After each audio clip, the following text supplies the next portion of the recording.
자, 이번엔 미국 증시 핫한 이슈들 그리고 핫한 종목들 체크해보는 굿모닝 라이브 시간입니다. 도움 말씀에 타이거 인베스트 황윤석 대표와 함께합니다. 안녕하십니까? 안녕하십니까? 대표님 FOMC 회의를 하루 앞둬서 그런지 투자자들도 확실히 눈치를 많이 보고 있는 것 같습니다. 네. 3대 지수가 혼조세로 거래를 마쳤는데 오늘 증시는 어떻게 보셨을까요? FOMC 경계감이 아주 극도에 달하 있는 걸로 보여지고요. 특히 분열된 연준이 25bp 인하하는 건 뭐 이미 시장이 다 알고 있지 않습니까? 그렇죠. 그 이후에 매파적인 시각으로 발표를 할까봐 시장이 크게 우려하고 있는 것 같습니다. 금리 인하를 이제 하루 앞둔 D-1일인데 시장 반응이 이렇게 시큰둥한 건 최근에 참 보기 드물었던 것 같아요. 네. 예, 그래서 지금 시장이 굉장히 혼조를 보이고 있다라는 건데요. 지금 이런 흐름이라고 한다면 사실은 좀 투자자분들 같은 경우는 좀 경계하실 필요가 있을 것 같아요. 네. 그래서 저는 뭐 일정 부분 현금 비중을 좀 확보해 놓고 있는 게 좋지 않을까 생각되고요. 네. 무리한 추격 매수 자제하실 필요가 있다라고 말씀드릴 수 있겠습니다. 좋습니다. 자, 투자 전략에 대한 내용까지 짧게 들어봤고요. 자, 그럼 이제 굿모닝 라이브 이슈픽으로 시장을 또 본격적으로 들여다보도록 하겠습니다. 오늘 올라온 세 가지 주제입니다. 연준의 갈라진 표심, 그리고 트럼프 사위도 참전했다. 여기에 BOJ의 금리 인상 시동까지. 자, 총 세 가지 주제 올라와 있는데요. 먼저 FOMC에 대한 얘기부터 먼저 나눠보죠. 앞서도 대표님께서 잠시 언급을 해주시긴 했지만 지금 FOMC 회의를 하루 앞둔 가운데 연준 내에서는 좀 분열 조짐이 갈수록 더 커지는 듯합니다. 네. 파월 의장이 어떤 선택을 내리게 될까요? 지금 아무래도 뭐 25bp 인하 쪽에 무게를 둘 것이다라고 보는 시장 반응이 뭐 우세하다고 말씀드릴 수 있겠습니다. 그래서 지금 연준 위원들의 성향, 지금 투표 성향을 분석한다고 하면 5대 4대 3 정도가 나오지 않을까 이렇게 보고 있어요. 그렇죠. 그러니까 그것만 해도 사실은 뭐 금리 인하 쪽에 지금 금리 인하 찬성파 얘기 지금 화면에 나오고 있잖아요. 근데 네. 뭐 그 지금 데일리 총재 같은 경우는 사실은 좀 투표권이, 불확실하다 볼 수 있고요. 또 동결파들 지금 나오고 있고요. 그러니까 매파와 비둘기파 또 나뉘고 있는데 지금 보면은 지금 캐비넷셋 그 차기 연준 의장 후보 네. 같은 경우는 추가 인하가 필요하다라고 이미 밝히고 있는 상황이고요. 그렇죠. 지금 대다수 연준 위원들 같은 경우는 AI 덕분에 뭐 생산성이 좋아서 금리를 내려도 된다 이런 캐비넷의 주장에 대해서 현실성이 없다고 보고 있습니다. 그럼에도 불구하고 파월 의장을 비롯해서 이번에는 25bp 인하가 지금 우세하다라는 말씀을 드릴 수 있겠는데요. 특히 연준의 비공식 대변인이라고 하는 월스트리트 저널의 이제 닉 기자 있지 네. 않습니까? 닉 기자 같은 경우는 지금 이렇게 분열돼 있는 상황에서도 금리 인하를 할 것이다라고 예상을 하고 있는 상황으로 나타나고 있습니다. 그래서 문제는 이제 금리 인하하고 나서 어떤 발표를 하느냐인데요. 파월 의장은 이번에 금리를 내리는 대신에 향후 추가 인하의 문턱을 높이는 전략을 가져갈 것이다. 이렇게 예상을 하고 있고, 그래서 문제는 이번에 금리 인하가 문제가 아니라 내년 1월 이후에 추가적인 금리 인하에 대한 어떤 시그널을 줄 것이냐가 시장의 관심이고요. 네. 또 연준 내부에서 이미 물가가 다시 오를까봐 금리를 동결해야 된다 하는 매파 쪽과 고용 시장이 이미 악화되고 있는 상황에서 금리를 내리지 않으면 돌이킬 수 없는 결과가 올 것이다라는 비둘기파가 팽팽하게 맞서고 있다라고 지금 시장에서는 전망을 하고 있다 하는 점도 말씀드릴 수 있겠습니다. 네. FOMC 프리뷰 격으로 첫 번째 주제 확인해 봤고요. 두 번째 토픽은 워너브라더스 인수전입니다. 저희가 어제도 좀 상세하게 전해드렸었는데 지금 이 워너브라더스 쟁탈전이 뭐 점입 가경에 이르고 있는 것 같아요. 격화되는 쩐의 전쟁에서 승자는 누가 될까요? 지금 판은 또 바뀌고 있는 모양새입니다. 네. 그래서 보면 이 지금 20년 된 OTT가 100년이 넘은 그 회사를 인수한다고 네. 하는 건데, 그러니까 우리 비교를 하면 다윗이 골리앗을 먹겠다라고 하는 것과 예. 뭐 유사하다고 말씀드릴 수 있겠습니다. 엔터테인먼트 업계의 지각 변동이다 이렇게 시장에서는 보고 있는데요. 불과 며칠 전까지만 해도 거의 뭐 그 넷플릭스가 인수하는 걸로 판이 짜여졌었잖아요. 한국 실시되고 있었죠. 네, 그런데 지금 확 바뀌었습니다. 파라마운트 스카이댄스가 지금 넷플릭스의 워너브라더스 디스커버리 인수를 저지하기 위해서 트럼프 대통령의 사위까지 동원을 했어요. 제랄드 네. 쿠슈너까지 동원을 했고요.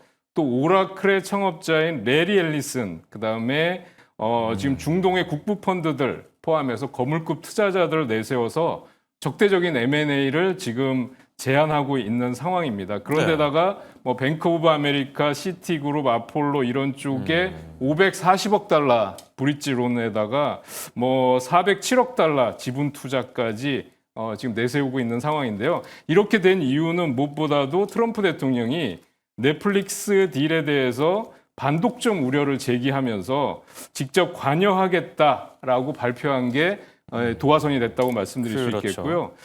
그러면서 이제 파라마운트 쪽에서는 넷플릭스 제안에 대해서 27.75달러 주당, 그다음에 현금하고 주식을 하겠다라는 거고 일부 사업을 인수하겠다라는 조건을 붙였는데 파라마운트 쪽에서는 이보다 높은 주당 30달러, 그다음에 전액 현금으로 인수하겠다 이런 조건을 제시하고 있어서 만약에 트럼프 대통령이 이런 입장을 추구한다고 하면 아무래도 파라마운트 쪽, 스카이댄스 쪽이 유리하지 않을까 이렇게 보고 있고요.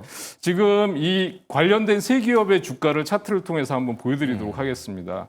넷플릭스 같은 경우는 지금 126달러 고점을 찍고 나서 지금 추가적으로 하염없이 급락을 하면서 주가가 지금 96달러까지 내려와 있는 상황입니다. 네. 지금 확인하실 수 있는데요. 그러니까 승자의 저주라고 말씀드릴 수 있겠고요. 그 다음에 또 보면 지금 워너브라더스 지금 피인수 기업 쪽은 지금 계속해서 주가가 상승하는 움직임을 보여주고 있고요. 좀 전에 말씀드렸던 파라마운트 스카이댄스 같은 경우는 최근에 20.96달러 고점을 기록하고 나서 조금 그 저점까지 내려왔다가 다시 반등을 하는 움직임을 보이는데 특별한 움직임은 없다 이렇게 말씀드릴 수 있겠습니다.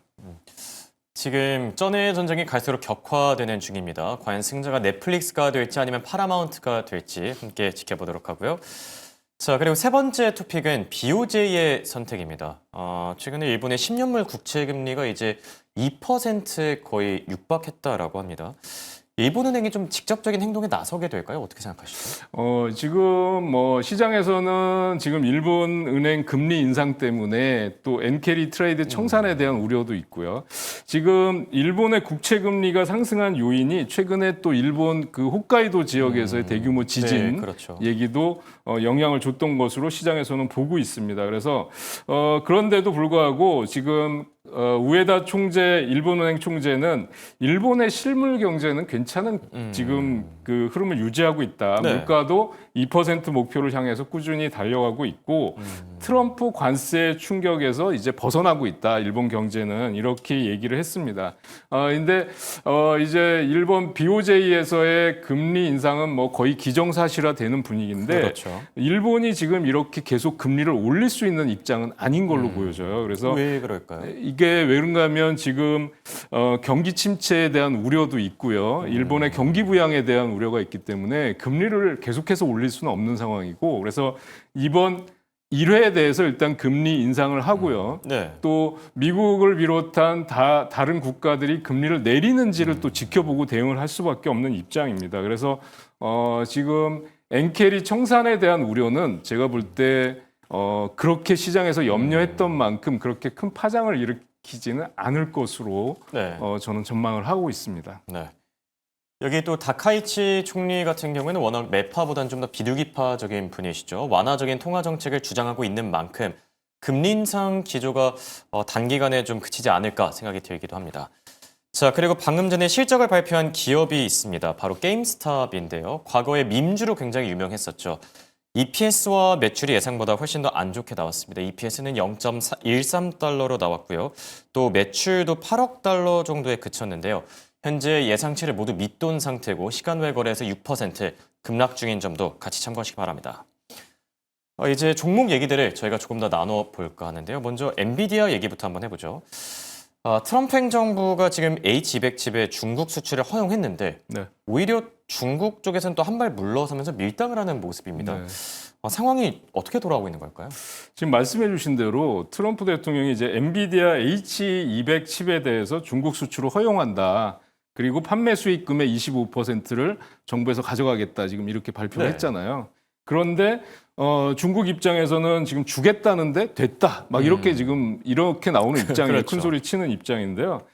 중국 같은 경우는 지금 이 사실을 시진핑한테 통보해서 미국 상무부 쪽에서는 지금 긍정적인 답변을 얻었다라고 했는데 막상 지금 보니까 중국에서는 이게 뭐 우리가 굳이 받을 필요가 없겠다. 접근 제한 추진을 하고 네. 있고요. 우리 내부적으로도 이미 칩 생산으로 해서 다 처리가 될 수 있는 상황이다. 이렇게 반도체 생산 자립까지 내세우고 있다 보니까 지금 엔비디아 주가가 지금 머쓱해지는 결과가 나타났습니다. 그래서 184달러 정도에 와 있었는데요. 지금 최근에는 189달러 부근까지도 올라오는 모습을 보여줬었어요. 그래서 190달러 근접하는 모습을 보여줬는데 지금 주가 상승 탄력이 좀 주춤하는 모습을 보여주고 있습니다. 그럼에도 불구하고 지금 그 월가 IB들 같은 경우는 그 엔비디아 대중국 수출 허용 때문에 앞으로 엔비디아 주가를 높여 잡는다 목표치를 네. 이런 얘기가 나오고 있고요. 또 지금 구글 제미나이에 대해서 그동안 무소불위다 해서 엔비디아 주가에 영향을 미쳤었잖아요. 그런데 그렇죠. 지금 그 오픈 AI가 기업용 챗 GPT의 메시지 전송량을 8배 놀렸다라는 대반격 때문에 네. 지금 구글 제미나이 주가가 하락하면서 또 시장의 관심은 엔비디아 쪽으로 모여지고 있다고 생각합니다. 그래서 저는 지금 구간에서는 저점 매수 내지는 보유 관점에서 대응하는 게 좋지 않을까 저는 네. 이렇게 보고 있습니다. 네. 엔비디아에 대한 투자 의견은 여전히 긍정적으로 제시해주고 계시고요. 그리고 테슬라가 최근에 굉장히 높은 주가 변동성을 나타내고 있는데 월가에서는 어떤 평가들이 나오는 중입니까? 지금 사실 트럼프 행정부가 로봇 사업에 지원하겠다는 행정명령을 발표하면서 상승 탄력이 굉장히 강하게 나왔었는데요. 모건 스탠리 쪽에서 지금 로봇 AI 쪽은 이제 기대 이미 선반영이 돼 있다라고 고밸류에이션 얘기를 하면서 투자 의견을 하향했고요. 전기차 산업 자체가 둔화되고 있기 때문에 지금 내년도 판매량이 컨센서스가 13% 하회할 것이다. 이렇게 나타나면서 여기서 상승하다가 주가가 다시 하락하는 모습으로 반전됐었어요. 주가 흐름이 최근에. 그런데 오늘은 살짝 1% 정도 강세를 보였습니다. 그 이유가 도이체방크 쪽에서 로보택시나 휴머노이드 로봇 쪽의 AI 전략이 전기차 산업의 둔화를 극복할 수 있다라고 얘기를 했고요. 또 시킹 알파 쪽에서는 중국 테슬라의 이제 상하이 공장이 중국 생산 차량 400만 대를 돌파했다. 그래서 지난 6년간 상하이 공장이 글로벌 전기차 인도량의 거의 절반 이상을 지금 담당해 왔고 중국 공장 출하량이 올해 3번째로 증가했다. 이런 얘기를 내놓으면서 앞으로의 전망에 대해서 긍정적인 전망을 제시를 했고요.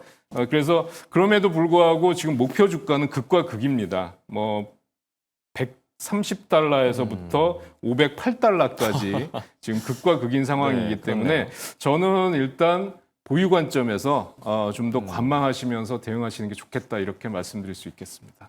네, 테슬라와 관련해서는 조금 더 지켜볼 필요가 있다 이렇게 조언해 주셨습니다. 지금까지 도움말씀의 황윤석 타이거인베스트 대표와 함께했습니다. 대형 고맙습니다.